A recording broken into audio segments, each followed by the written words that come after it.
Hello, everybody. Thank you for joining me. This is Game God Fluent, bringing you episode 7 of Let's Play BattleTech with all the DLC. PC version. As far as I know, it's the only version, but I put PC version in the description of the video or in the video title, because I didn't want to confuse it with the tabletop version in case someone, plays BattleTech tabletop. It'll differentiate from the tabletop version. So, hope you guys are doing well. I'm ready, definitely, to play some more BattleTech. Hope you guys are enjoying the slow-paced start. It's not... citizenship in the Capellan Confederation is a point of pride for many, as it must be earned through service to the state. They're a socialist, authoritarian state. Withdrawing from a contract is a smart option if it looks like the payout won't be worth the repair bills. We haven't actually made a move yet. We're still tutorializing because that's what's needed, and I hope you guys are enjoying this. Slower start. I know we want to get to gameplay and stuff, but it's important that we learn how to play the game. Alright, did you tell me everything? No. Okay. Where in the Concordat are you from? I grew up near New Vandenberg. It's a nice enough place, I suppose. Do you like birds? Sure, I guess. Then you'd like New Vandenberg. It's basically one big aviary. Something like 2/3 of the nature fauna has feathers, flutters on the wind, and splatters its excrement across every available surface. Naturally, the original colonists adopted the feathery little monsters into the culture, and those of us that came after were kind of stuck with it. Statues, fountains, murals, you name it. Just a giant feathery pile of screeching alien birds. If the system had a motto, it'd be Squawk. Huh. Cute. Maybe if I hadn't grown up with it. Where'd you learn to pilot a leopard, anyway? The Torian Naval Institute on New Vandenberg. While among other places, it's a big campus. The low-gravity training station orbiting Lompoc was my second home for a while. T&I flight training isn't usually open to civilians, but my parents had good credit back then, and they could name-drop Protector Calderon. That'll get you plenty far in the Concordat, for a while anyway. The other cadets in my class weren't especially happy sharing air with a civvy, but they couldn't say much. I was nobility and they weren't. Everyone sort of kept me at arm's length, so I had plenty of time to concentrate on my studies. I got my certification in both dropship and jumpship operation in 4 years. I even tried working on a commercial jump crew for a while, once upon a time. The people were fun, but it wasn't for me. The ratio of flying to violent jump sickness skewed hard in the wrong direction. What can you tell me about House Sumire? You're looking at it. My parents are both gone, blood cancer and heart disease respectively. Both treatable, but they were out of money at that point, so into the ground they went. Ditto my brother David, who ran off to serve in the Third Succession War and never came back. I'm sorry. The galaxy was at war for nearly 200 years, Commander. People died. You don't need to apologize for it. And truthfully, I was never really all that close to any of them. David was 13 years older than me and had a foot out the door before I turned 3. And my parents, well, they raised me by proxy, in the traditional noble fashion. There was no real bond there, even when I was young. None of this is to say that my folks were bad people. They weren't. They were just doing what they knew. Their upbringings had been outsourced, just like mine was. Anyway, that's all I've got to say about my family. They're gone, I'm here, the end. So, you got another question, or should we get back to our duties? Your family came from Razelhag? It was a long time ago, but yeah, as my parents told it, we were landowners on Palma de Terre. It's an agricultural world, sort of the breadbasket of the Draconis Combine. And yes, I know that Palma de Terre means potato. My ancestors came from the planet Potato. Took some time for me to accept that, but hey, here we are. Dracona's Combine is one of the 5 successor states of the Star League, located coreward and spinward of Terra. Ruled by House Karita, the Combine has always been aggressively expansionist. The head of the Combine was the first of the Council Lords to declare himself the new ruler of the collapsing Star League. Regularly in conflicts along its borders with all its neighbors, the Combine is a highly structured, militaristic society with rulership in the hands of the Coordinator, the Commander-in-Chief of the Draconis military. The Combine's culture is heavily influenced by the Japanese roots of the ruling family, despite minority status of those with Japanese ancestry, as this cultural heritage is imposed from above by predominantly Japanese ruling class. The current leader of the Combine is Coordinator Takashi Karita. Anyway, moving on, House Mire's holdings were meager, but the value of the land that was astronomical. For minor nobility, we were really very wealthy. And then the Third Succession War broke out, and the political rhetoric got ugly. House Mire didn't want a single part of what was happening, so my ancestors emptied their accounts and ran. As a rule, House Karita takes a really dim view of nobles who cut and run. Words like traitor and defector start getting thrown around. In the Combine, you really don't want to be on the receiving end of allegations like that. I wouldn't be standing today here if House Calderon hadn't granted my ancestors asylum in the Concordat. In all likelihood, House Mire would have been wiped out before I was even born. I'd like to discuss something else. Gotta get back to work. Talk to you later, Sumire. Commander? Alright, so... let's see. Captain Quarters. Navigation. Let's go talk to Darius. You got questions? I have answers. Always good to see you at Ops, Matthew. Can I do something for you? I want to know more about our debt situation. Yeah, sure, that's fair, and I'm glad you're taking an interest. I've got time to get into the nuts and bolts of it if you do. What did you want to know? Remind me why we took out so many loans in the first place. How much time have you got? I mean, we've been hit with 1,000 expenses since we were forced to flee Coromadir, but I guess you're mostly interested in the big ticket items. Well, first and foremost, there's the Leopard. We still owe a lot of money on this ship, and losing her isn't an option. Then you've got all the assorted fallout from the impromptu trip across the frontier.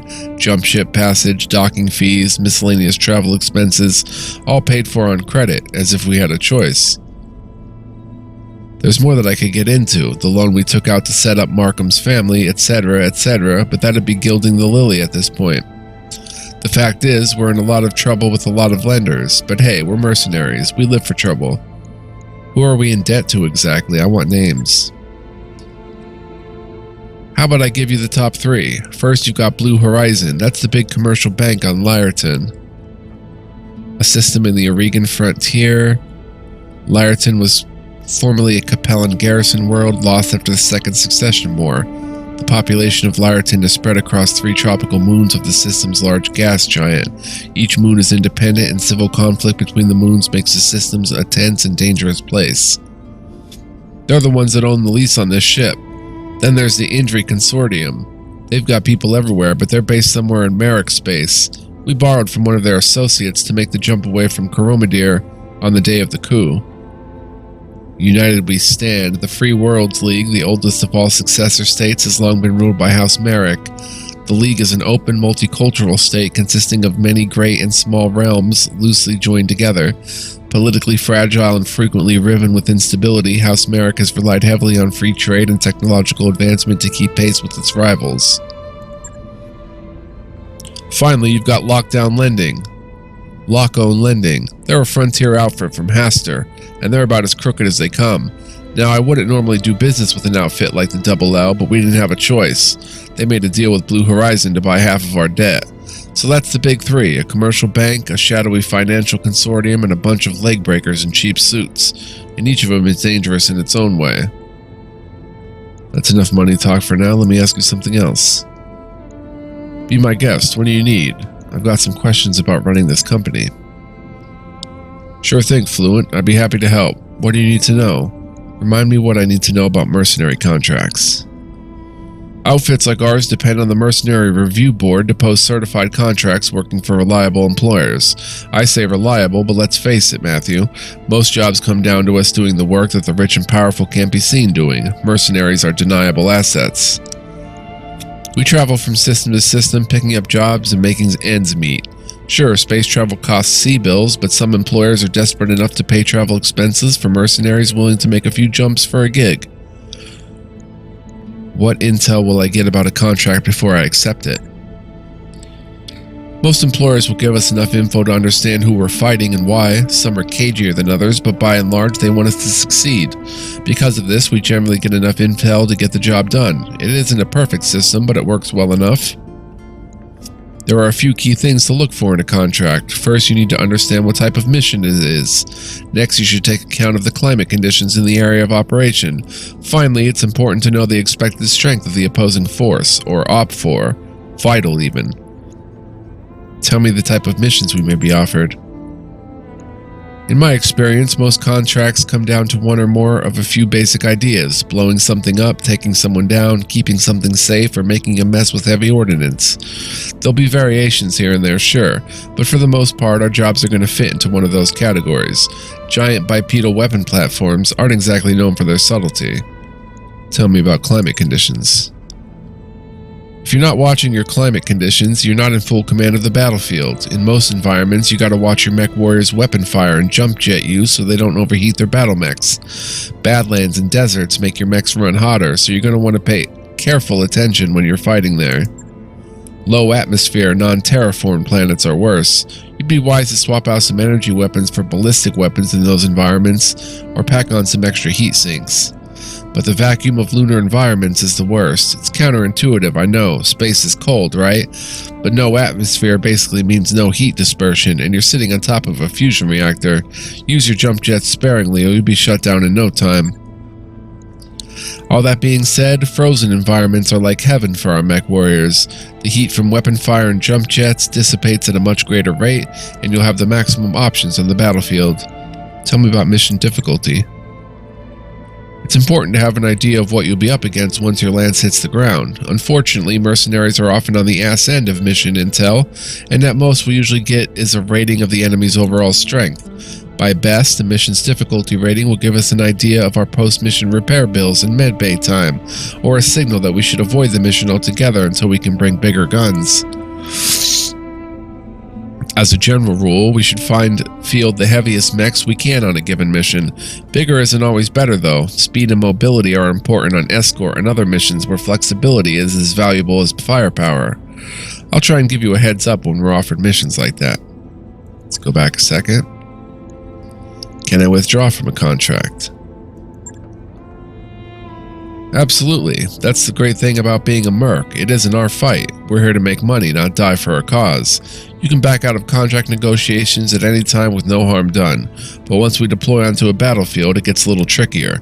If things start going sideways during a mission, you can still withdraw to save on repair bills and medbay time, but it may still cost us. If we withdraw before achieving any objectives and destroying at least one enemy, the Mercenary Review Board will rule it as a bad faith withdrawal. Not only will we not get paid, we won't get any battlefield salvage either, plus our reputation will suffer, both with our employer and with the MRB. Now, if we withdraw after achieving an objective and destroying at least one enemy, then the board will rule it a good faith withdrawal. Our pay still will be reduced, but our reputation won't take a hit, and that's important for business. One last thing on the subject. If one of your mechs is getting banged up bad and it looks like a mech warrior may not make it out alive, you can order them to eject during combat. Sumire will fly suborbital and recover them, and will scoop up their mech after the mission. Wait, I want to click here. Let's go back a second. Yeah, Fluent, of course. This can be a lot to take in, I know. We can go back and forth as many times as you need to. Just say the word. Tell me about reputation. Wait, contract is done?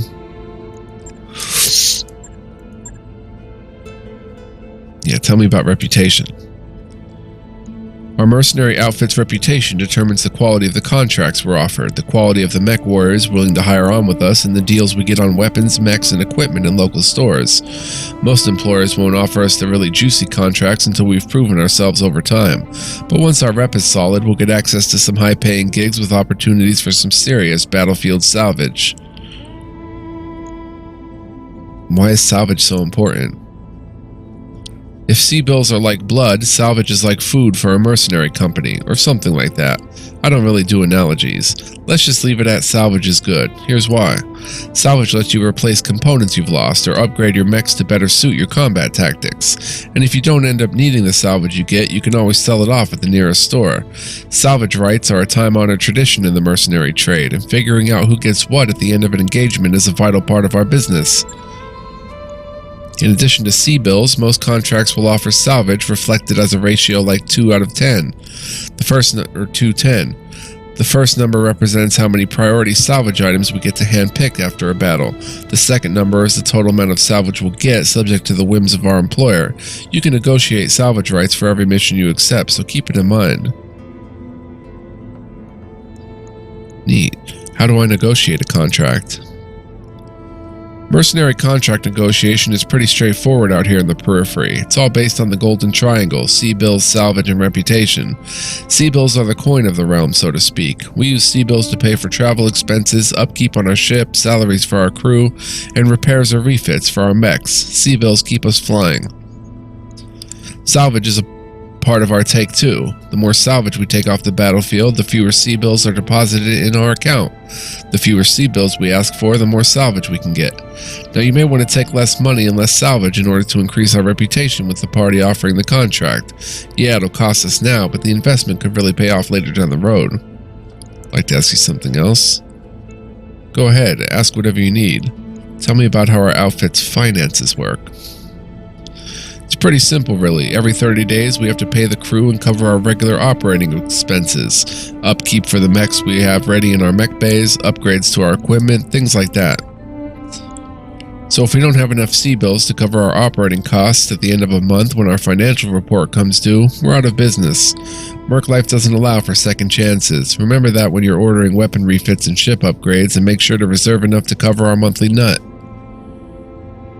I'm sure that this is obvious, but I'm going to ask you anyway. How can I raise the operating costs of our company? Obviously, the more mech warriors we hire, the more we've got to pay out each month. Nevertheless, it's a good idea to have a strong bench. You never know when someone's going to take one in the meat and be out of action for a while. Like I am. Any upgrades we make to the ship will have upkeep costs too. Yeah, there are advantages, but there are advantages that require ongoing maintenance, and that costs sea bills. Any upgrades we make to the ship, yeah, I'd like to know how to do that. How can I lower our operating costs? Well, for starters, consider putting the mechs you don't plan to field for a while into storage. Although it'll require time and sea bills to refit their equipment and ready them for combat, stored mechs have no upkeep costs. By the way, remember that you can sell mech chassis and equipment if we're ever low on cash, or you see something shiny in a store that you just gotta have. Anyway, back to operating costs. You can always dismiss a mech warrior if you're having a hard time making payroll, and every month you get to decide how generous to be with their pay. Careful though, a mercenary's salary has a direct effect on their morale. Like to ask you something else? Go ahead, ask whatever you need. Let's talk about my mech warriors. Sure, what do you want to know? How much do I need to worry about their morale? Mercenaries aren't like members of the Royal Guard, Fluent. They're in it for the paycheck, not for loyalty to some noble house. Because of this, keeping their spirits up is important. Mech warriors with high morale get inspired more often on the battlefield. Their heads are in the game, and inspired mech warriors can create opportunities. I've seen inspired mech warriors make precision strikes I thought were impossible, focusing their fire at one location on a speeding enemy as if it were standing still on a shooting range 25 yards away while wearing a sign that said "Shoot me" in neon green. Inspired mech warriors show amazing vigilance too. They seem to have an uncanny ability to blunt incoming damage and have heightened reflexes, so they act faster on the battlefield. Amazing stuff. On the other hand, I've seen mercs with low morale up and leave an outfit like ours without warning. Sometimes you'll see it coming, sometimes you won't. So yeah, you need to worry about their morale, Fluent. You're the boss. What sort of control do I have over their training? Mech warriors gain experience in every mission they complete. You can chart their training and guide their development in 4 skills: gunnery, piloting, guts, and tactics. As they become stronger in a particular skill, your mech warriors gain access to special abilities that can be used in combat. The first ability is the Mech Warrior Specialization. Mech Warriors can have only 2 specializations total, so pay attention when you're training them. The first 2 they acquire are the only 2 they'll have. The second ability is the Mech Warrior's Expertise. Mech Warriors only get 1 of those, and it has to be from one of their specializations. Whichever expertise they learn first is the only one they'll have. So 3 abilities total per Mech Warrior. That's a lot of possible combinations. You'll need to decide for yourself which abilities work best together according to your command style. Lastly, nearly every skill increase also grants a minor boost to some facet of combat performance. Mech warriors can become more accurate with ranged or melee attacks, can keep their mechs stable longer under sustained fire, or even take more injuries before being incapacitated.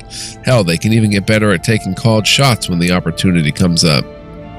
Do more experienced mech warriors require higher salaries? Wouldn't you? As mech warriors grow in skills and abilities, their salaries will grow with them. It's possible to hire skilled mech warriors in the hiring halls of the systems we visit, but they'll have higher salary requirements than mech warriors you've trained yourself. I'd like to ask you something else. Is there any general info you'd like to share?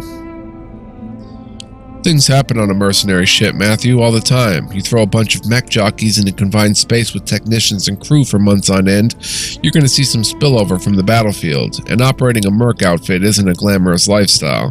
There are hard choices to be made on a regular basis, anything from breaking up a fight over petty bullshit to dealing with faulty power couplings. Still, I wouldn't trade this for just about anything. We go where we want, we fight who we want, and we have only one god we obey, the mighty Seabill. Well, and you, I guess. Yeah, it's the merc life for me, Fluent, all the way to the end. It's enough instruction for one day, Darius, thanks. No problem, Fluent, no problem at all. Got a few minutes to chat? I'd like to catch up. Yeah, sure, I've got time to talk. Before any of this started, you worked with the Irano Goro Guard. Tell me about it. It was more than just a deployment, it was a full campaign. High Lord Tamati gave us the job back in 19. We were supposed to be assisting the Royal Guard to round up and eliminate a pirate clan on Fjaldr. Commander Markham thought it'd be easy money. Turned out to be anything but.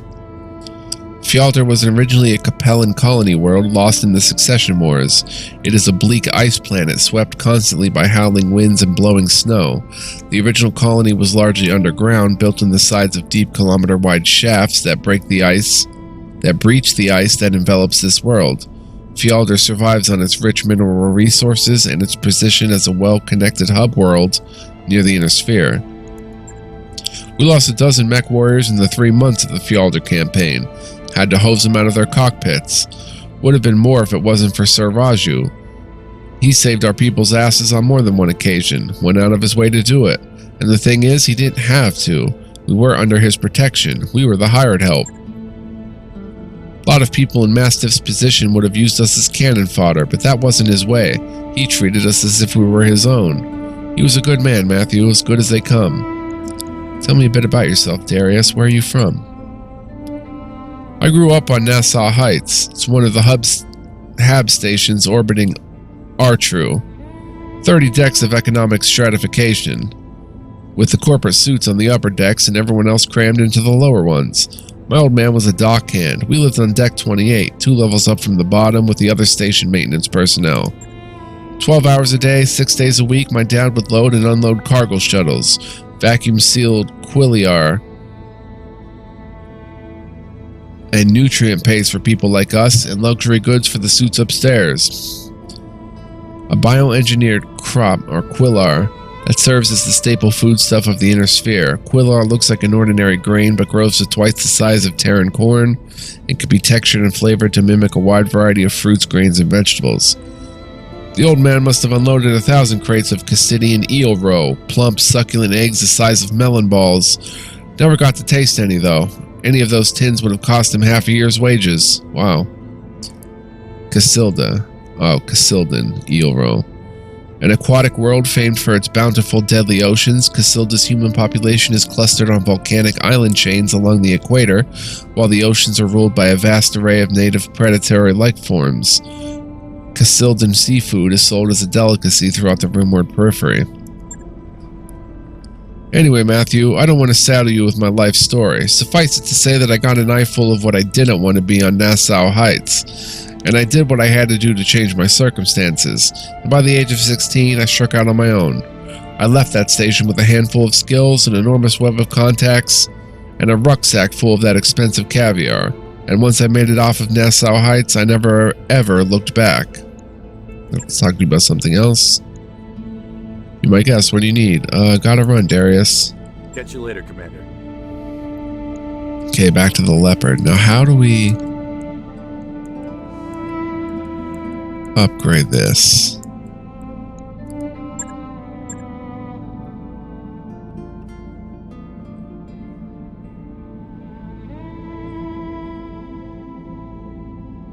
I'm not seeing any sort of upgrade for this ship itself. Good, and save a 7A. I need to hit my water bottle. I'm having a lot of allergies this morning. I apologize, guys.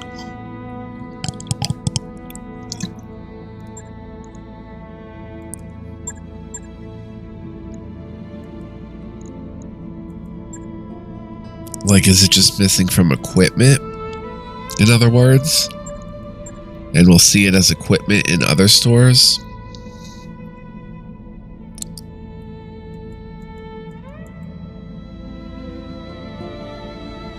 Tech points are generated each day and spent to repair customized battle mechs. Tech points only apply to one mech task at a time, so additional tasks are queued to be worked on next. Let's try the Mech Bays. Oh, these are Mech Bays, though. These aren't like medical bays. Barracks, Mech Warriors, Command Center, Leopard, Navigation, Captain Quarters. Okay, so we're getting closer to actually starting the game and making moves here. Is there anybody we would really like to grab? Anansi is pretty cool. There's a one-time fee of $33,000 and a base salary of $20,000. He's got good gunnery and good tactics. He's a Regan nobility. The Regan Coalition was originally formed as a trade agreement between 6 wealthy and powerful families. The founding families, descendants of those families, style themselves lords and ladies. Officer training school in most militaries of the Inner Sphere. Command is reserved for members of the noble class who are trained in tactics and logistics in military academies.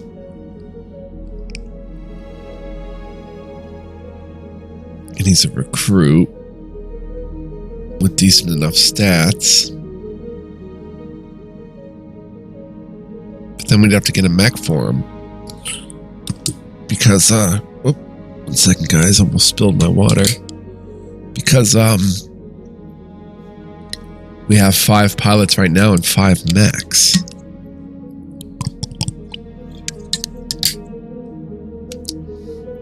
Let's head to the Mech Bay and see what we've got going on here. If I hit plus, no, there's no way. There's nothing in storage, and our components are not a chassis. We don't have any chassis, in other words. We should go ahead and...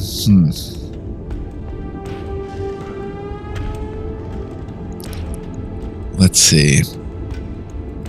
The Vindicator. Right torso, heatsink, heatsink, heatsink. Right arm has the PPC. Particle projector cannons. Fire streams of energized lightning at their target that deal substantial damage and stability impact. However, this comes with intense heat generation and bulkiness. PPCs also operate a mild EM field that degrades the firing capability of their target, and that's it right there. And the left arm is a small laser.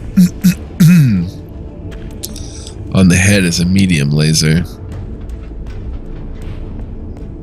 Center torso are jump jets, S, standard, Manufacture generic. Jump jets funnel superheated air to propel mechs over obstacles in a controlled manner. Additionally, they may also be used to perform the dreaded death from above attack. Standard jump jets are specifically designed for use on mechs up to 55 tons. So it looks like overall, we can add another support weapon. We can add some more energy hardpoints. Left torso, we have a long-range missile 5.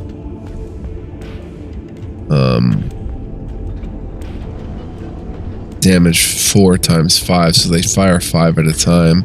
Range extreme, max 630 meters.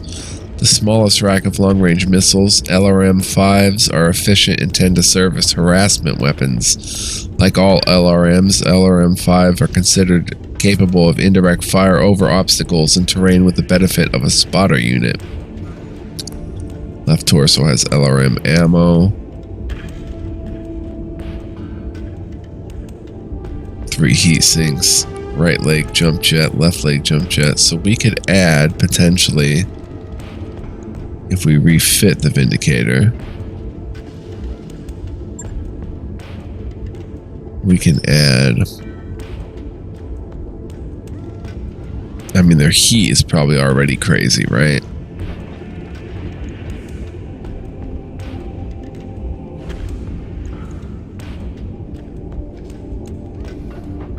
Can add a short-range missile, but how much sense would that make if we're using long-range missiles, a short laser? Well, that has a short...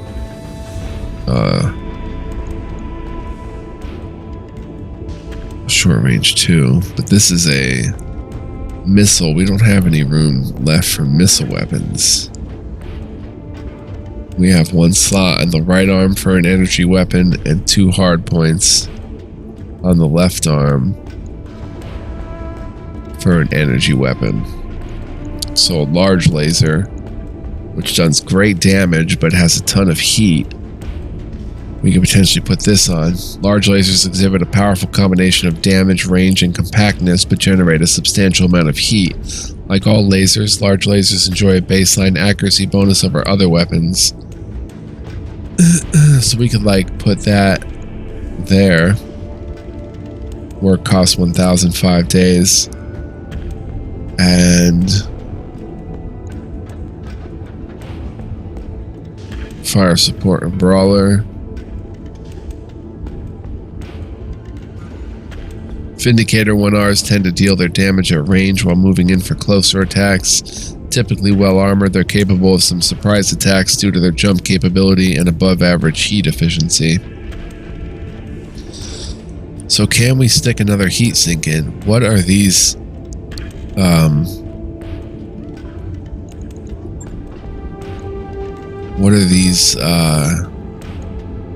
determined by, like how we could fit them in? 1 tonnage, 1 slot. So can I put a heat sink here? I can. Why though? What's allowing me to do that? Can I put a heat sink in here? I can. Oh, and the heat efficiency has gone down because of the large laser. But I can throw all my heat sinks.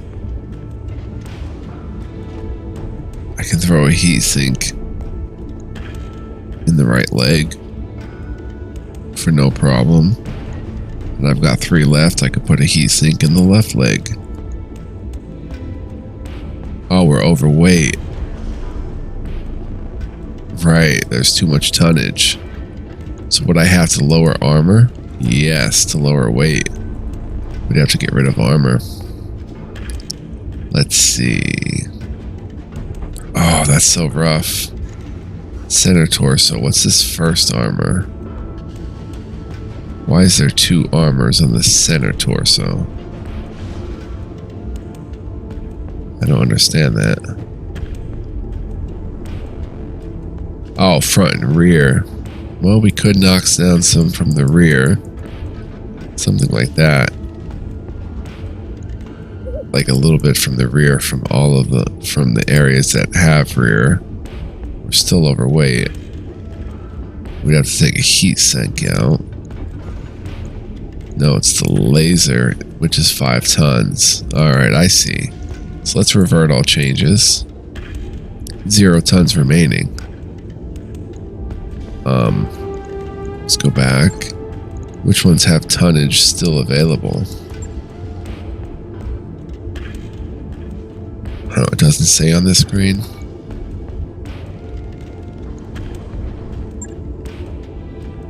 No tons remaining for the blackjack.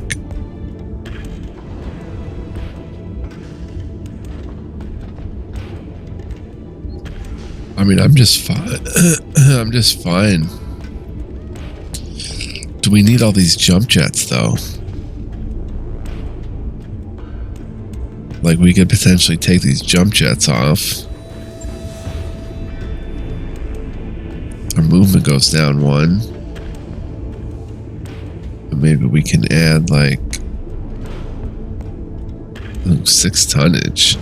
We only gained 1 ton by taking up the jump jets.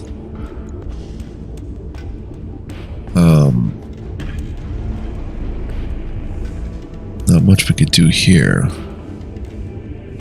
One or more locations that are damaged, repair the right torso.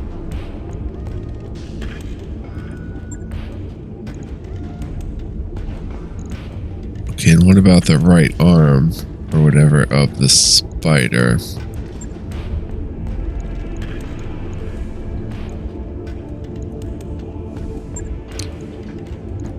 We'd have to get an entirely new arm. Cost 30,000 in 3 days. Or left arm. And it doesn't even have anything to put in its left arm. And it's only got 2 medium lasers. So there's not much we can really do with these early model mechs that we have. These early mechs. 55 is the weight class.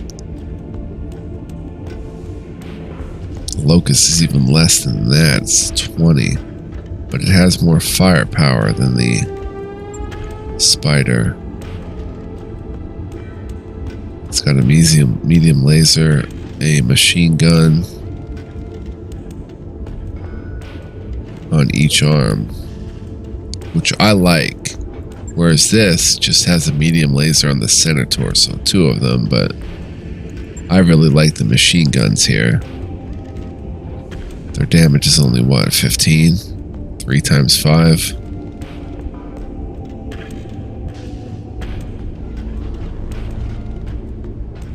Has been stripped of its armor. So once we strip it of the armor, send the Locust in to hit it with like a side flank or back shot. And that could really win the day.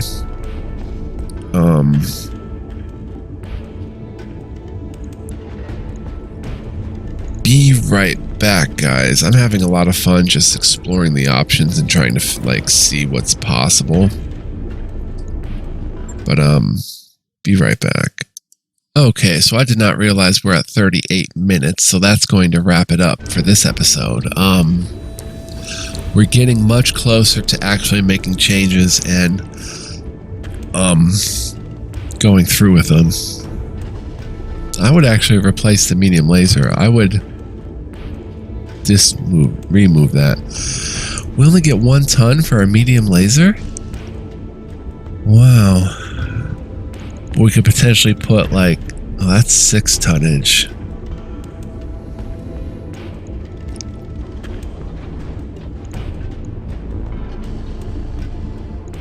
We could potentially put another machine gun on, which is 0.5 tonnage.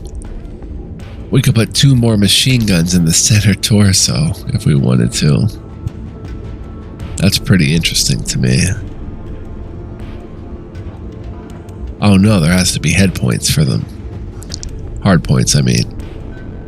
And there is hard points for a support, which is what a machine gun is. We could put 1 machine gun in.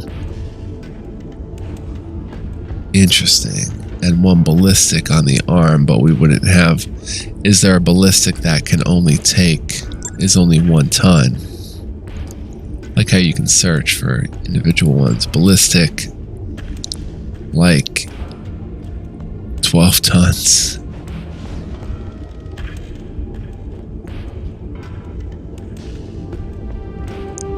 Nine tons. 6 tons. Yeah, we're not getting what we're looking for in ballistics. We don't have the missile, but we have a small laser. 0.5 tonnage. Put a small laser in the middle.